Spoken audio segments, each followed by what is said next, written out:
Welcome to Systems Insights, the podcast that helps you understand the hidden dynamics shaping our world. I'm your host, Sarah. And I'm Didi. Today, we're diving into the fascinating world of systems thinking and how it can help us solve complex problems, especially in business. Exactly, Didi. We often look for quick fixes, focusing on isolated events and their causes. But what if there's a deeper structure at play? That's where systems thinking comes in. It encourages us to look at the bigger picture, how different parts of a system interact. It's not about just blaming one event for a problem, but understanding the overall system that creates those events. For example, if a product isn't selling, we might blame the sales force. But what if they're overworked, or there's an issue with the product itself? Right. And the source material explains that this events cause events orientation doesn't lead to lasting solutions. It's like peeling an onion. You find another cause behind every cause. It suggests we need to shift our focus to the system's internal structure, which is often the underlying source of the problem. We can use General Motors as a prime example.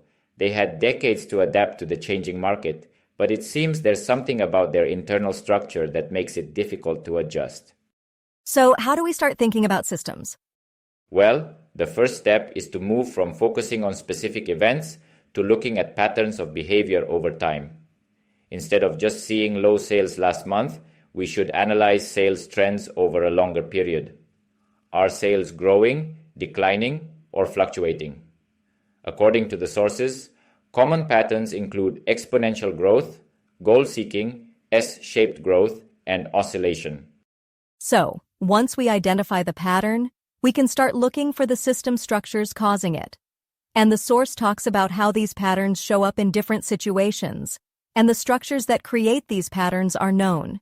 It also introduces the idea of feedback loops, when an element of a system indirectly influences itself. Exactly. Feedback loops are the closed sequences of causes and effects within a system. There are positive feedback loops, which reinforce change, leading to exponential growth, and negative feedback loops, which seek a goal and provide stability.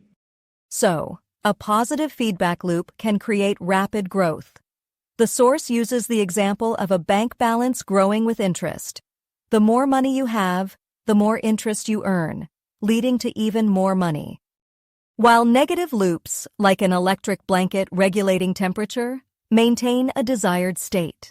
It seems like a great way to explain the basics of these loops with a relatable example. The source also mentions that negative feedback loops with delays can cause oscillations.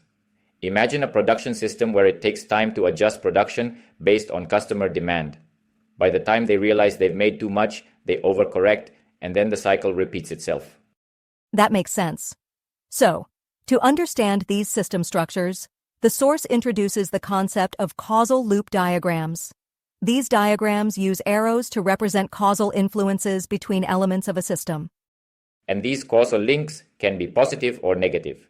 A positive link means a change in one element causes a change in the same direction in another, while a negative link means they move in opposite directions. It is a great way to clarify those links. The signs of links in a loop determine if the loop is positive or negative. Also, the text provides an alternate notation of S for same and O for opposite, which is helpful for more clarity. The example the source gives is of filling a glass of water.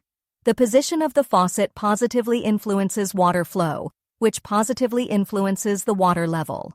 The water level, however, negatively influences the gap between the desired water level and actual water level. It is a great, easy-to-grasp example. The source material also offers useful hints for drawing causal loop diagrams. It advises us to think of the elements as variables that can go up or down, use nouns for the elements, and make sure the direction of change for the element is clear. The text also makes it clear that the links represent a direction of causation, not just a sequence of events.